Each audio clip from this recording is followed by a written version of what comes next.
Hello, great to see you. Welcome back to the Kenya Times. Today I'm delighted to have Constable Hiram Kimathi. Kimathi is a police officer who refused shoot to kill order from his boss, Interior CS Kipchumba Murkomen. We shall be discussing so much with him right here in the studio. He's already with us. I'm your host, Nixon Njau. Walk with us throughout this interview. Karibu sana, Afande Hiram. Asante sana for the invitation. Nashukuru sana the management of Kenya Times. Thank you so much for hosting me this morning.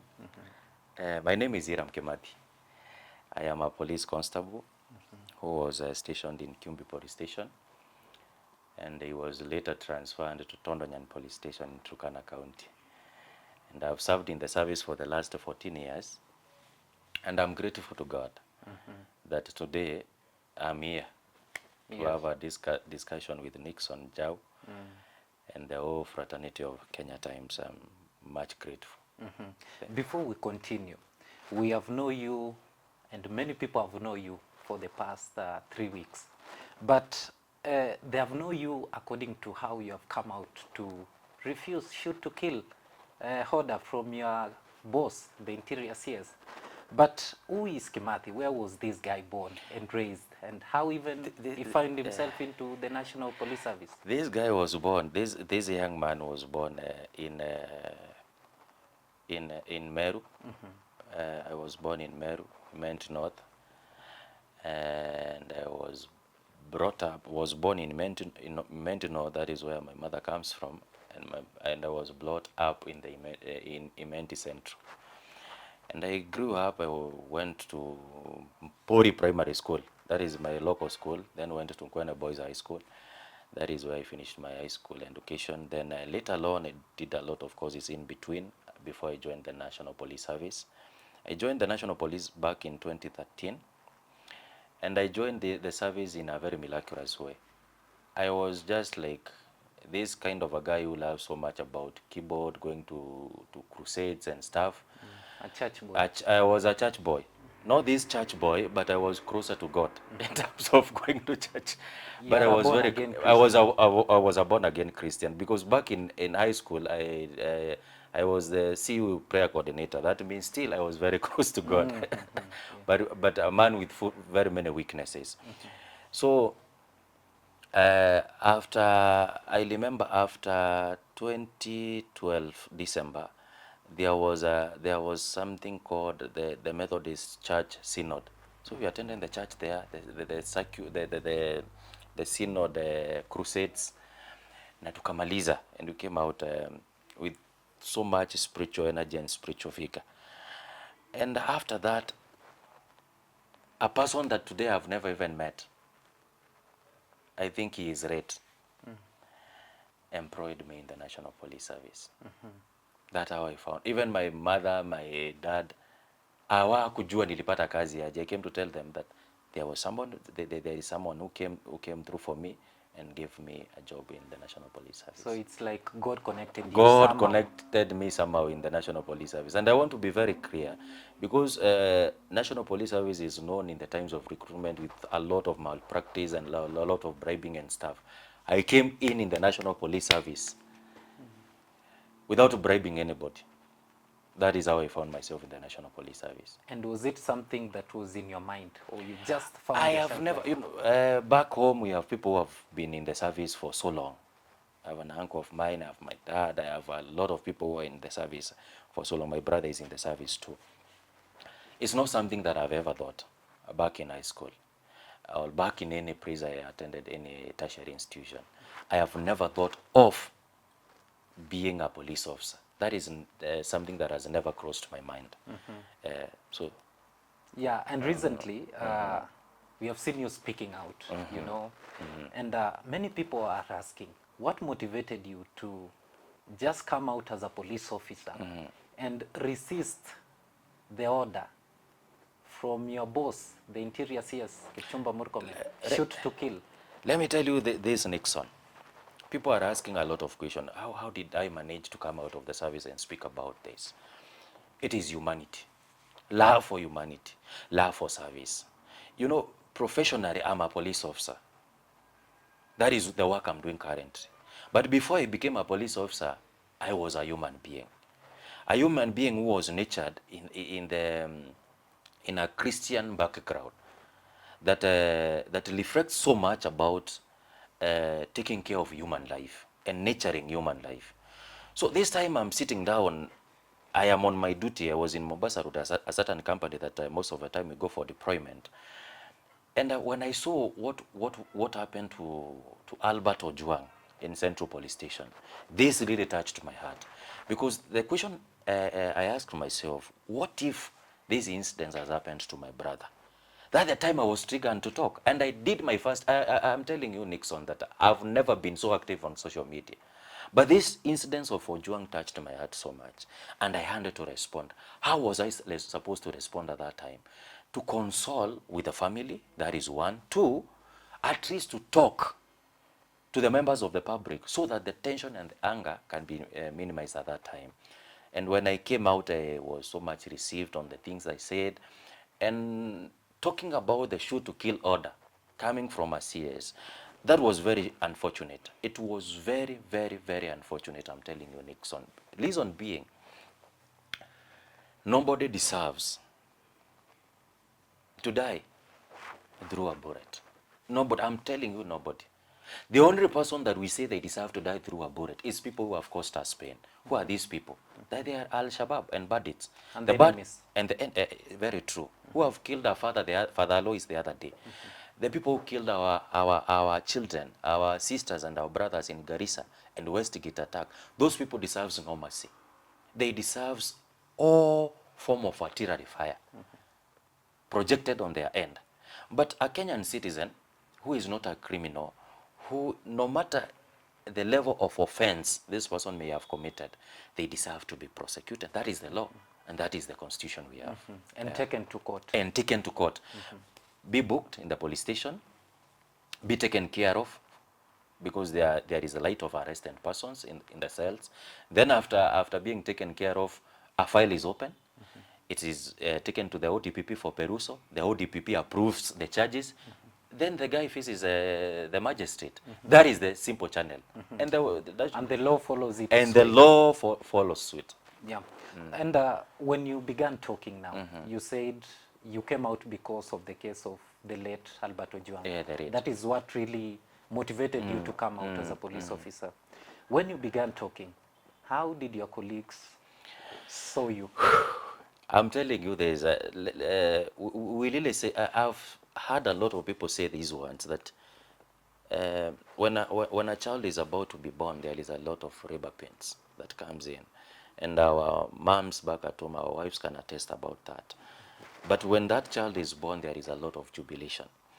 This is what happens. The moment I started talking, one thing that happened very fast, I was crucified as a rebel.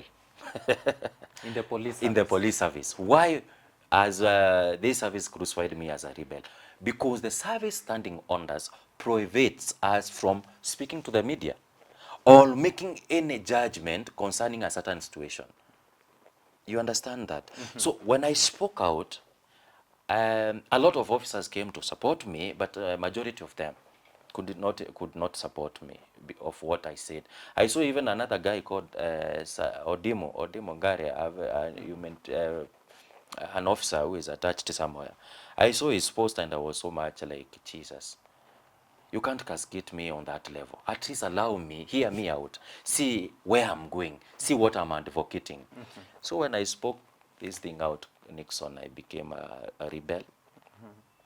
And even I had someone was trying to say in my station that, like, wacha huyu mtu anastahili kutengwa. Like I have reprose those days that if you have reprose, unatengwa. So that the backlash have experienced along the way. But I thank God.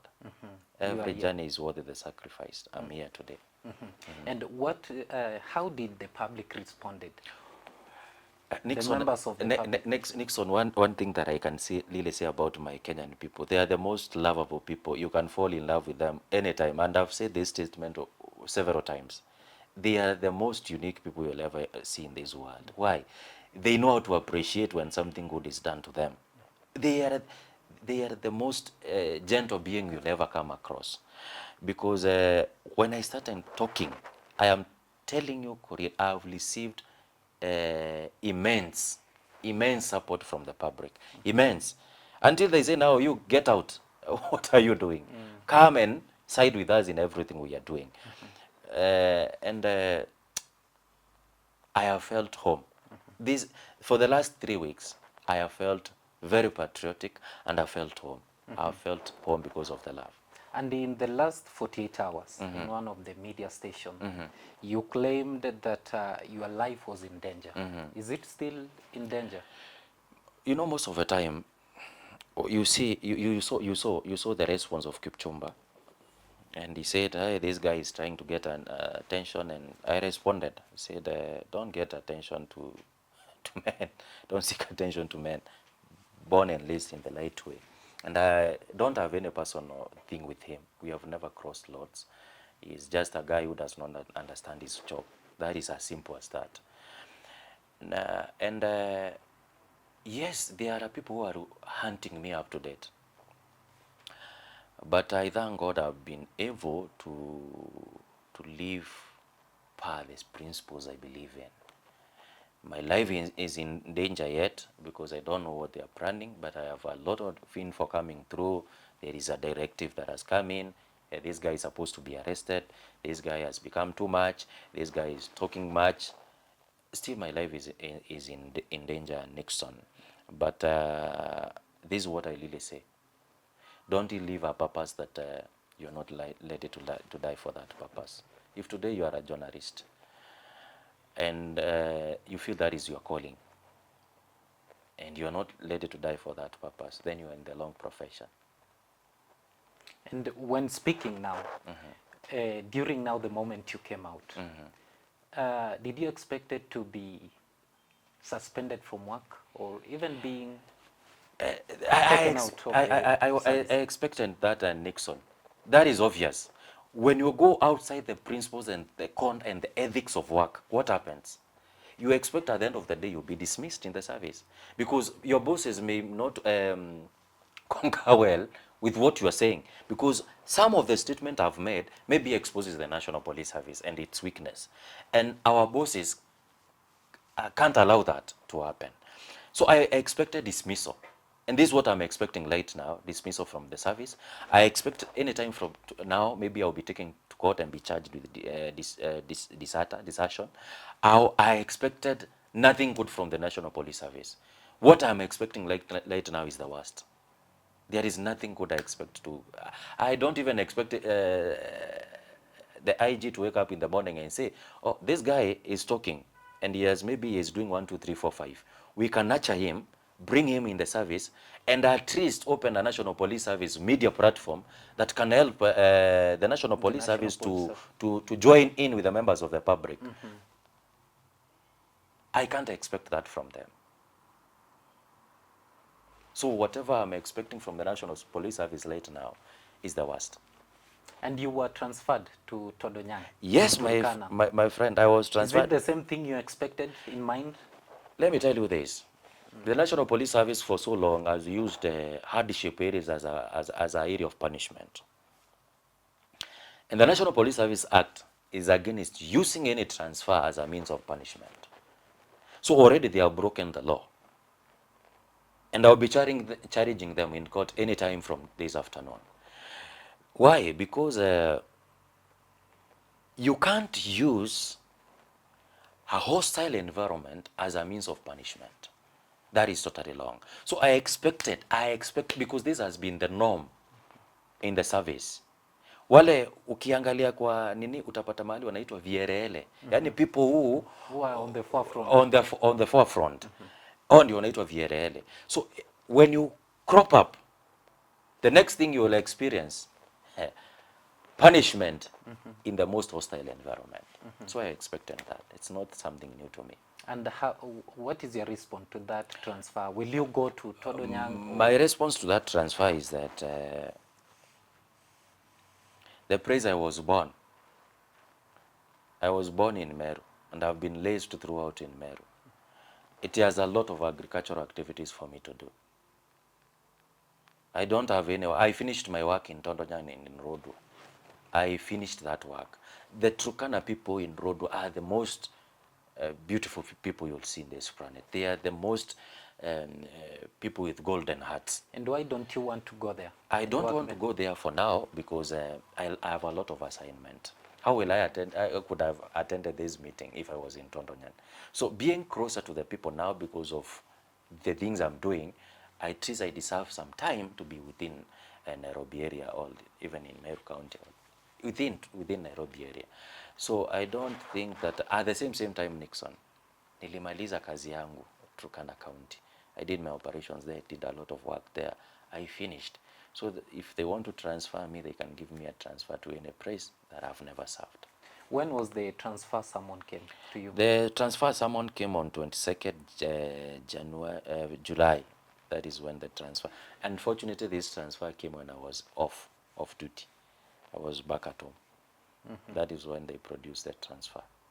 So when I came back, I made the transfer and I received it. I have the matching orders and I signed it. And I told them it's okay. I'm grateful for the time we have been together. And when were you supposed now to report to work? The moment you receive a matching order, Nixon, you're supposed to report in between, maybe from the day of release, departure, and maybe the end of the month. You can allow your hardship allowance to come in and your disturbance allowance to come in so that it will help you in transportation. And now let's talk here now. Let's remain here on the National Police Service. There are some of the reforms that needs to be implemented and changed. What are some of those reforms that you see there's a weakness here the National Police Service should do to help even police officers to have a good environment in their workings? Nixon, I want to start here. Thank you so much for that question about police reforms. Police reforms has been there. Tangu times majila sijui ya juza wetu and stuff. Police reforms have been there. We have the Ranseri report, we have the Titus Naikuni report, we have the Maraga report coming in lately. We have a lot of reports. But all those reports, the report even that gave a leeway for transition from the police force to a police service. All those things has been there. In the shelves, well written, well documented statements, reforms and things that need to be done. But unfortunately, there is one thing that is lacking in implementation of those reforms. One, political goodwill. There is no political goodwill. I don't see the reason why the president should establish a task force to look into the matters of the police. These matters of the police should go to Parliament because that is the registration body.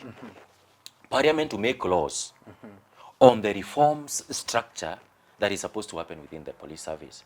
So one thing that is missing, there is no political goodwill. Politicians are not ready to let the police be independent. And do their work. And do their work. Without All that they want to be to hold them hostage. They don't want to release the police officers to go and do their work independently. That is one that is meeting. Two, the National Police Service, the rank of the IG and staff, and DIGs and senior officers. I think one thing that we are missing out is should not be political appointments. If you want to see the National Police Service functioning, it should not be political appointment. It should be a service that has grown its people until now they know the next person coming in to be the Inspector General is so and so. From the National Police From Service. the National Police Service. The National Police Service Commission can do the monitoring. So that at the end of the day, at the top helm, you will have There is people. a strong foundation. There is a strong foundation. You will have people who have grown through the service and they have all the requirements. And even they understand. And even they understand the service. Another thing, that is to political goodwill and this kind of ingrown people within the service. Another thing that needs to be checked on these reforms is public-police relationship. How is it? If the public-police relationship is in shambles, it's very poor. then it needs to be checked very clearly. How do you check that? You check that by coming up with a policy, like community policing, but not on books, but on implementation. Police service lacks this structure of a document being implemented. You understand that? The National Police Service Act is very clear. The service standard on us is very clear. Another thing, if we allow the National Police Service to be a professional service, like any other profession, that has checks and balances all over, I'm telling you, we'll have the best National Police Service in the world. It's not merely focusing on the force part. Force, go to Mandamano, do 1, 2, 3, 4, 5. It should be focused so much on service delivery. When you go to an hospital and a nurse is very rude, you feel like hata umepona. The same thing happens in the police station. When you come to the police station, report and inquiries office, and a police officer is very rude to you, you don't feel like you need to pursue any case in that station. What if now we become so professional to an extent? Professional means what? Means, one, coming in with the people who are a professional. People who understands the dynamics of in this world. So let's talk about employment and enlistment of people in the service. Bring in nurses, bring in doctors, bring in lawyers, bring in engineers, bring in plumbers, bring in technicians. People who have the expertise, knowledge on how to run the National Police Service. Because it is people, the National Police Service in Nixon is supposed to be people-centered. People-centered. So if it is people-centered, you are dealing all the time with academicians. So what do you need? You need people who have brains. Sure. You understand that? Because you are dealing with academicians. Right now, the level of people who are graduating from universities right now, it is very high. Very high. And they are the people who meet. Mama Mboko Utapata, she is doing a PhD there. So how do you now expect a person who is not academically sound to deal with Mama Mboko who is a PhD holder? That means the National Police Service have been passed by time. So anytime you see an enlistment and the only thing you have to count is the teeth and how many teeth this person has, not counting how many brain cells are functioning, then you are going out of. Yes, and also you are talking about now, let's come to relationship between the police officers together with the public. In Kenya right now, it is very poor compared to Western countries like just the Western countries in general. You'll see police officers, they're in good terms even with the public. But in Kenya, there's a lot of difference. The public and the police, they are enemies. And even recently, we have seen during the Mandamanos and the Gen Z Mandamanos, police officers have been hated. What do you think is causing this disconnection between the police officers and the public? the members of the and public? what should be done? And what should be done? Let me start by saying, Nixon, Kenya is not a poor nation. It's not a poor nation. All that we are going through right now is corruption and embezzlement of public funds. Kenya, in comparison with Western countries, it's one of the most richest countries. If only we have political goodwill to implement and to do things that we are supposed to do. And I will tell you this. When you check on how the Western police officers perform their duty and the environment that they are performing in is totally different from our environment in Kenya today. Sure. How do you expect me to perform? Sa ile nimetoka kwa ile mutungi ya mabati. How do you expect me to perform? The environment itself is very challenging. You understand that? It is not favorable. It's not favorable. Two, the amount of money you are paying me for this job is not even, can't even consummate my bills. So it's something very little. So the environment still now, the financial hardship comes in. Another thing, there is a post-traumatic stress disorder thing that most of our officers go through when they are subjected in those environments. The chaplaincy and guidance and counseling department in the National Police Service is almost like non-existent because it is not functioning. Nixon, let me tell you this. The police and the members of the public, the only thing that you have to do as a National Police Service officer or CS, make good management of your human resource. How do you manage your human resource systems, that is your people? You give them the best diet. What do I mean by the best diet? Best diet means that already you impact their brains with relevant knowledge, with new skills on how to handle the members of the public. When we, the police officers, become so professional, it will be so simple and easy to engage with the members of the public. Why? Because the person, imagine now, I am not a lawyer, Nixon.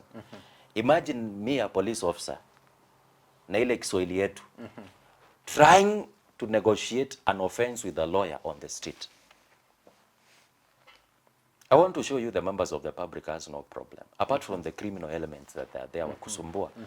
Now imagine, I am negotiating with a lawyer. This is someone who has a vast knowledge on the law. And I'm trying to apprehend this person, maybe on the offense of obstruction. And this guy is so much updated on the new law in the market. Do you think I will challenge that person? I will not be able to challenge that person, Nixon. Why? Because these are the two levels of reasoning.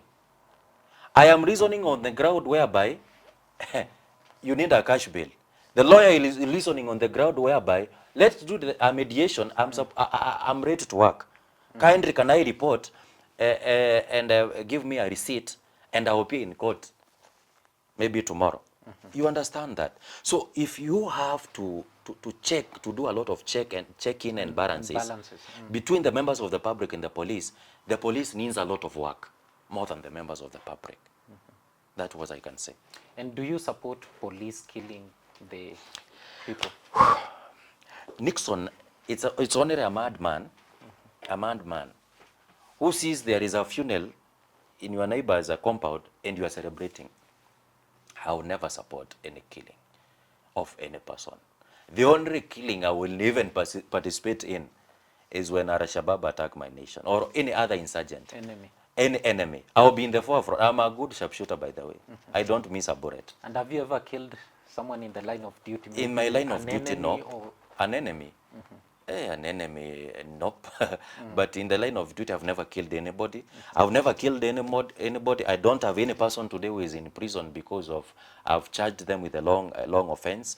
I don't have any person today who has a case against me in any court of law. That means then I'm a good citizen. You are a good citizen. Yeah. And maybe the government will see that. But anytime you see Al-Shabaab anywhere, you Nixon, always call me. call me. There is private ownership of firearms. Please call me anytime. You'll help me. I will help you out. Those guys, I don't want even to hear them anywhere in our territory. And maybe the government will see and will see that you are disobeying their directive. What do you have to say? I have to say this, Nixon. Nixon, have you ever disobeyed your parent in the past? Have you ever disobeyed your parent? Have you ever? Tell me yes or no. It's something that somehow, yeah. Let me tell you this, Nixon. If disobedience, there is a difference between disobedient and disagreement. I am not disobeying anybody. I am disagreeing. I am disagreeing with the system on their judgment on the issues of shoot to kill. I am disagreeing 100% with that. I'm not disobeying anybody. I'm 100% disagreeing that the shoot to kill order is not supposed to be there. It's not the right thing. It's not the right thing to do. And have you received any call from the top? Maybe top officials. From the top officials. I can't lie. You know, right now, I don't know if I am a case of interest from the top officials, because why should they call me? I'm just a common mwananchi like any other person. So I am not in their radar of the most important people they have to call. Those are guys who are coming in like, you can go to school, further your education more, do this. Then I have another person, a great man like Babu Awino, who is coming in. Can you do 1, 2, 3, 4, 5? You can check on this, you can check on just mentorship. They haven't called me for anything. The people who have called me, they have called me personally for mentorship. For mentorship. For mentorship. But do you expect any call from above very soon? Maybe from the interior CS or even the top officials? One at the call that National I can Police never Service? pick, and even waste, I can't waste my time with Kipchumba's call. I Why? don't need And it. he is your boss. He is not my boss. That I can say here. How Nixon, how does someone become your boss? When he employs you, he's He is not ahead my of you. employer. I am employed by National Police Service Commission through the public. The National Police Service is executing his orders on employment from the members of the public. My biggest employer today is taxpayer who pays each and every day. Those are my bosses. Kipchumba is not my boss. My boss is you. Every person in this room, those are my bosses. Public. The public are my bosses.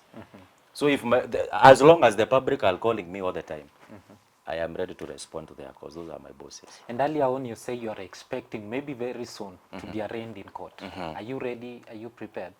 I'm so much prepared mentally and so much prepared about that. If it happens, because I'm still waiting, you can't say a lot about it, I'm still waiting. If that time comes, Nixon, you'll see me in court. And I'll be so much happy to appear before the court, before a magistrate, and to answer any charges that will be described on me. And nashukuru sana pia. So you refused the transfer to Todonyang? Yes, I did. Have you mind resigning from the National Police Service? Why should I resign?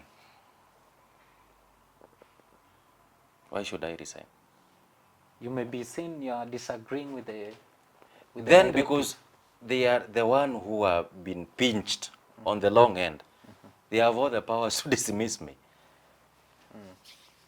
Yes, that's how things work. So they will not be seeing my any resignation letter time soon, anytime soon. But if they feel like they want to dismiss me, then I'm ready. You're ready to fight with life? Yeah, Nixon, I'm ready to go back to the streets. What does that mean? It means I'm ready to go back to my roots, where I came from. There is a place I was born. There is a place I was raised. Employment is just the favor of God. It's God who has given you favor, Nixon. I'm not better than the 55 Kenyans or 55 millions who are outside there unemployed today. I just got a favor. And if that favor comes to an end, and a man thinks that this is the time to terminate this favor, then I have a place I call home. Nixon, utanipata pale nikikuchongea mio and tunapiga life ikisonga. I'm a very, very optimistic person in life. Extremely optimistic. So you say kaende kaende? Iende ikienda. Kama mbaya, mbaya. And is there police officers who resonates with you? Very many. Who have called you and even told you? I can tell you this, Nixon. Kimathi, Afande, Hiram, help us. Nixon, I can tell you there are very many. There are very many police. Let me look at this camera and say these words. There is a lot of good police officers in the National Police Service. A lot of them are good. A lot, and I mean it. A lot of them. There are people in the police service who are pastors, who are chaplains, who are doing nice job in the police service. There are people who are in areas that are very hostile. The GSU, the SOG, the REC group, the QRU, they are in the most volatile environment. And Nixon, I'm telling you the kind of work they are doing for this nation. The government of Kenya can't pay them. But I wish the government of Kenya today can even reason and pay them good hardship allowance. Just one thing, pay them good hardship allowance, because those guys are doing a fantastic job. The kind of guys you see on the street here, wakiwa na magari yao maserini wanapiga makelele in this town, making noise pollution throughout. Those guys don't understand what it takes for the peace we are enjoying. But I can tell you, I know what it takes. Because I know there are people right now as you are talking who are in Boni Forest, Nixon. doing a lot of fantastic job. There are people right now are fighting banditry in Kerio Valley, doing a lot of fantastic job. But those guys have never been recognized by their government. Their government uses them and dumps them. It's so much unfortunate right now, Nixon, there are police officers who are injured in the line of duty. Injured. Bullets, a lot of injury. But I can tell you they have never been compensated. They are crying back at home. Is there no any maybe law that protects them? There is a law. We have the cover, the insurance cover that is supposed to pay them in case of any injury in the line of duty. But I'm telling you the corruption that is within these systems, for you to get that claim or compensation, Nixon, it's only God who can intervene. It's only God who can intervene in the process. But we are trusting God, and I want this to reach to this guy called Kipchumba. Instead of coming to answer me go on the ground and understand what the human personnel are going through. Go and understand what these people are going through. Let them speak out. Ask them. Ask a police constable. How does a day in report office look like? How was a day in Central Police Station cells, whereby you have more than 200 convicts or 200 people are waiting to be produced before the court of law? How does that environment look like?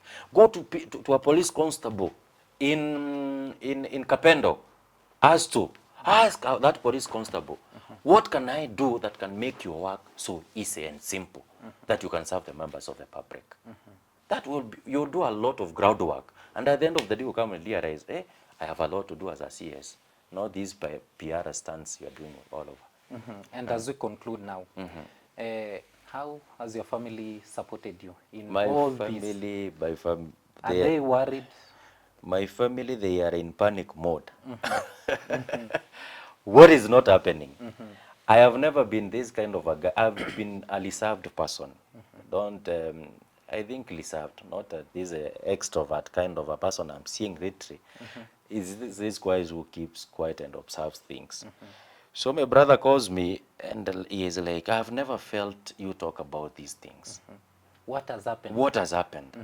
I've never felt you being so much vocal and ambitious about political things and things that are happening to our nation. And I said, you know what, bro? Sometimes, Nixon, there is a grace that comes unto the life. That is what we call anointing of God. You don't know when it appears to you. It comes at a time you don't even expect it. So that grace falls on you and transforms you to a person that you have never been. That is what we call grace. So that is what happened. I can't take credit. God takes the bigger credit. Because I was just a person who nobody knew. But what has grace done today? You're just a great I'm guy here, today. not a great guy. I'm here with you, Nixon. For you to get some credit to be here, that means then God is doing great things. Indeed. So I want you to talk to this camera. And what next to Constable Hiram Kimathi? What next? What next to Constable Hiram Kimathi? This is something that I really say in most of the interviews that I've gone, and I really say I live by faith. I live each day by faith. I can't say what is next tomorrow, but I will hear from God. I'll sit down and ask my God, what is next for me? Because that question, I can't answer it myself. It's only God who can answer that. Because each and every day we live by faith, and it's by the grace of God. We don't live by our own decisions and stuff. We live by the guidance of God. But I will say that I want to go back home, spend some good time with my little children. That is, they feel I've been away for so long. I think that is something I want to do. I want to be a good father to them. That is Meru? That is Meru. I want to be a good father to my boy and my daughter. And I want at least to take some off days and go for a vacation with them. Because I've been an absent father.